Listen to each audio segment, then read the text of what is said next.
Les conséquences ont au moins les mêmes symétries que les causes. C'est le principe de symétrie énoncé par Pierre Curie de la manière suivante. Lorsque certaines causes produisent certains effets, les éléments de symétrie des causes doivent se retrouver dans les effets produits. Ce principe est primordial dans la physique et peut des fois nous éviter bien des calculs.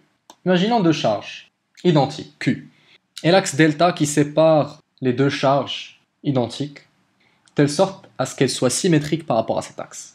Si on s'intéresse à la valeur du champ électrique créé en un point M dans cet axe par les deux charges, ce principe nous dit très intuitivement que le champ, on va appeler cette charge A, cette charge B, le champ EA en N va être exactement l'image par symétrie du champ EB en N. Là on a les causes et là on a les conséquences. Les causes, c'est la présence de charge dans l'espace. Les conséquences, c'est la création d'un champ électrique ici. On sait que le champ électrique créé par la charge P est le symétrique du champ créé par A dans ce point. On peut aller même très loin avec le principe de Curie et prévoir ce qui va se passer en situation d'antisymétrie. Si la charge en B a la valeur moins Q, le champ EB sera alors l'antisymétrique de EA par rapport à l'axe delta. Comment on construit l'antisymétrique? On prend le symétrique et on regarde l'opposé. EB, c'est moins la symétrie de EA en N. Et que donc, s'il nous est demandé de calculer EA et EB, il nous suffira de calculer juste EA et de déduire EB grâce à la symétrie du problème. Ce principe a des conséquences plus importantes quand on a encore plus de symétrie. Ainsi, si on a un cylindre infini, chargé, ce cylindre va créer un champ électrique autour de lui. Pour rendre la situation encore plus symétrique, je vais ajouter que le cylindre est chargé uniformément. Le cylindre a donc deux symétries. Symétrie de rotation autour de cet axe et une symétrie de translation le long de cet axe.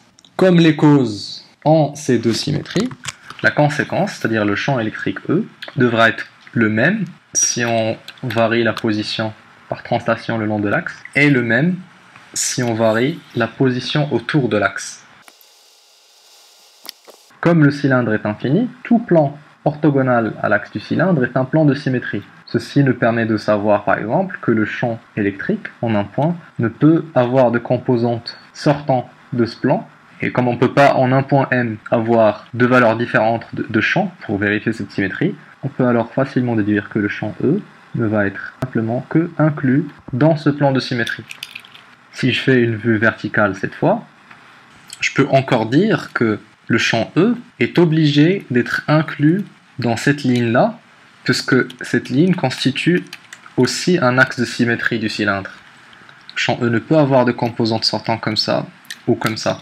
Et comme il est symétrique par rotation, en tout point de même rayon, le champ E aura la même valeur, ce qui nous permet de dire que donc E sera toujours porté par le vecteur donc ER, vecteur radial du repère cylindrique, et que sa valeur ne va dépendre que du rayon autour du point O. Puisque si on fait changer l'angle θ, on doit avoir la même valeur grâce à cette symétrie de rotation. On voit comment ainsi donc les symétries des causes nous permettent de réduire le nombre de calculs à faire dans un problème. Dans cet exemple, ils nous permettent de réduire le calcul au seul calcul de ER, donc de la composante de E selon ER et sa valeur par rapport à R. Il en va ainsi de plusieurs exemples, surtout en électromagnétisme, où on utilise ces symétries pour réduire le nombre de calculs à faire.